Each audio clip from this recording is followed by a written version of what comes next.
បើកុមារមានអាការៈប្រកាច់នេះគឺជាវិធីសាស្ត្រដែលជួយល្អបំផុតបាទខ្ញុំដុកទ័រលីឯកទេសទារកកុមារនិងវះកាត់កុមាររយៈពេល19ឆ្នាំតាំងពីឆ្នាំ2007មករោគសញ្ញាប្រកាច់ដូចជាក្តៅខ្លួនខ្លាំងស្លើភ្នែកកន្ធាក់ដៃជើងសន្លប់បាត់ស្មារតីបើសិនជាឃើញសញ្ញាគ្រោះថ្នាក់ទាំងនេះអ្នកជាពុកម្ដាយសូមធ្វើការអនុវត្តដូចខាងក្រោមសំខាន់បំផុតគឺយកចេញពីកន្លែងដែលគ្រោះថ្នាក់បើសិនជាមានឧទាហរណ៍កន្លែងគ្រោះថ្នាក់នេះគឺកន្លែងឆេះភ្លើងកន្លែងមានទឹកឬក៏កន្លែងនៅលើដងផ្លូវកន្លែងមានខ្សែភ្លើងឆក់ទុះចរន្តអគ្គិសនីជាដើមបន្ទាប់មកគឺលើកដៃឆ្វេងរបស់គាត់បត់មកខាងស្ដាំឬក៏លើកដៃស្ដាំបត់មកខាងឆ្វេងបន្ទាប់មកយើងធ្វើដាក់អាការៈចំហៀង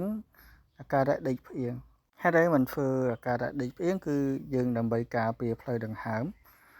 ដោយសារតែការដែលដេកចំហៀងនេះគឺធ្វើឲ្យអាចមានការខ្ជិះអាហារចេញមកក្រៅកុំឲ្យមានការស្ទះឬក៏អាការៈដែលអាចស្ទះផ្លូវដង្ហើមគាត់បើគាត់ញ៉ាំអាហារពេញគាត់ញ៉ាំទឹកច្រើនគាត់ញ៉ាំអ្វីដែលជាគ្រាប់អាចនឹងក្អួតឬក៏ស្លាក់ចេញមកខាងក្រៅអញ្ចឹងផ្លូវដង្ហើមរបស់គាត់អត់មានការស្ទះទេអញ្ចឹងអាចនៅដកដង្ហើមបានបន្ទាប់មកយើងត្រូវធ្វើការស្រែកហៅជំនួយ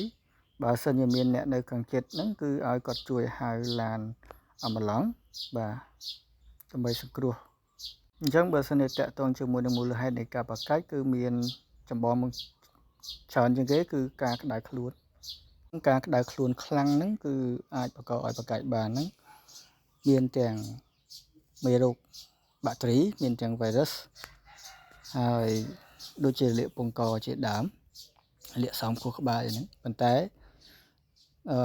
ការដែលក្តៅខ្លួនដោយវីរុសមួយទៀតត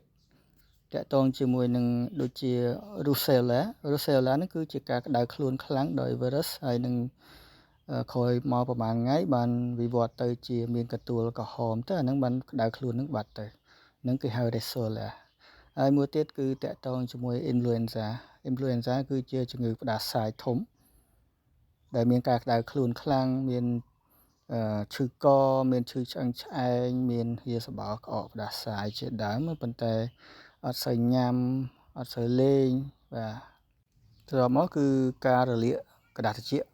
ការរលាកត្រចៀកហ្នឹងឯងដែលមានខ្ទុះក្នុងត្រចៀកហើយមានមេរោគតាក់ទងជាមួយនឹង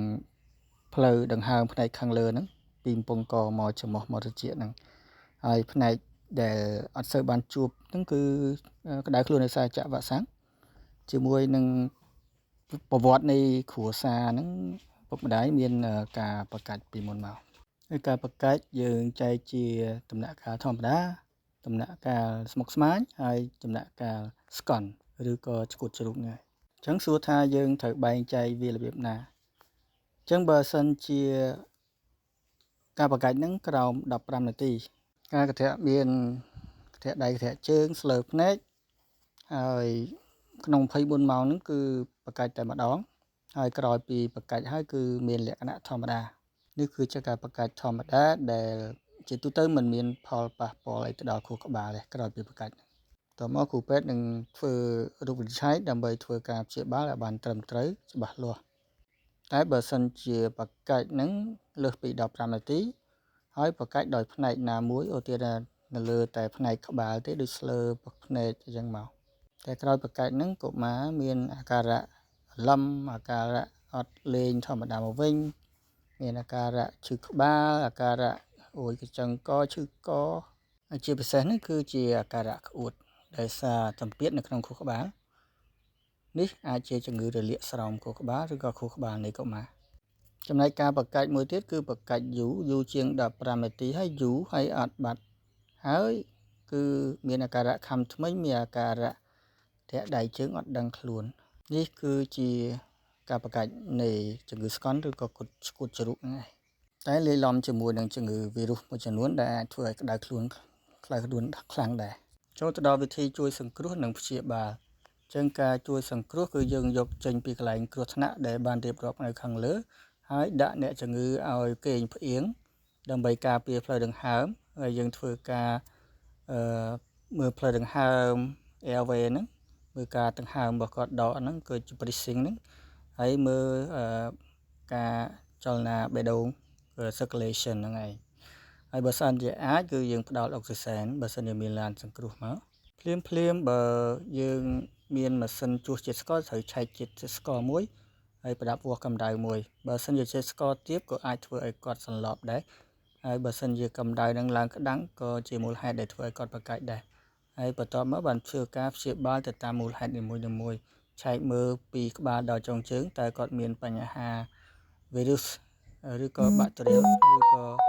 infection ដោយសារលាកពងកដោយសារលាកសង្គ្រោះក្បាលឬក៏ជំងឺណាមួយចំពោះអាការៈប្រកាច់បើនៅតែប្រកាច់គឺគ្រូពេទ្យនឹងអាចឲ្យថ្នាំព្យាបាលដូចជាពពួកយ៉ាសេប៉ាម ម៉ាដាសូឡាមឬក៏ឡូរ៉ាសេប៉ាមចាក់អីជាដើមហ្នឹងថ្នាំទាំងអស់នេះគឺជា first line ហើយគេអាច repeat ចាក់ម្ដងហើយម្ដងទៀតម្ដងទៅពីរដងដែរអញ្ចឹងបើសិនជាប៉ាប៉ាម៉ាម៉ាឬក៏មិត្តភ័ក្តិឬក៏បងប្អូនដែលមានជួបអាការៈបែបនេះអាចធ្វើវិធីសង្គ្រោះនិងជួយកុមារហើយបញ្ជូនទៅមន្ទីរពេទ្យជួបឯកទេសជំងឺកុមារដើម្បីព្យាបាលទៅតាមមូលហេតុឲ្យបានច្បាស់លាស់ត្រឹមត្រូវវីដេអូនេះដែរគឺបានការស្រាវជ្រាវនៅក្នុង WHO ហើយនិង CDC ហើយក្នុងគោលបំណងអប់រំទៅដល់ប្រជាជនទូទៅតែប៉ុណ្ណោះខ្ញុំបាទសូមអរគុណសូមជម្រាបលាហើយអាចជួបគ្នានៅវគ្គបន្ត